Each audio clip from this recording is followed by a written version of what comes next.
రహస్యమందు చూచు నీ తండ్రి నీకు ప్రతిఫలమిచ్చును. మత్తయి 6:6. అంతరేంద్రములను రహస్య స్వభావమును పరిశోధించువాడు దేవుడు. మనుషులు పైరూపాన్ని చూస్తారు, దేవుడు అంతరాత్మలో సత్యము కోరువాడు.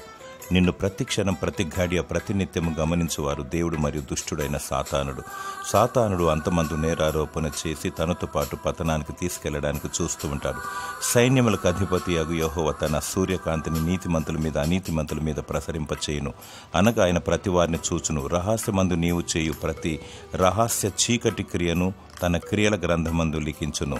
కొందరు మనుషులకు కనబడవలనని నటిస్తారు. నటన భక్తితో తమను తామును మోసపోతారు. నలుగురిలో ఉన్న, ఒంటరిగా ఉన్న ఒకేలాగున దేవునికి మహిమకరంగా వ్యవహరించాలి. తలంపు ద్వారా, క్రియ ద్వారా, మనస్సు ద్వారా, వినికిడి ద్వారా, ప్రాణాత్మ దేహం ద్వారా దేవుని సంతోషపరచాలి. రహస్యముగా మోకాలుండి ప్రార్థించాలి. వాక్యమును దివారాత్రములు ధ్యానించాలి. దేవుని ఆత్మతో ఆరాధించాలి. నిత్య జీవము దొరుకును.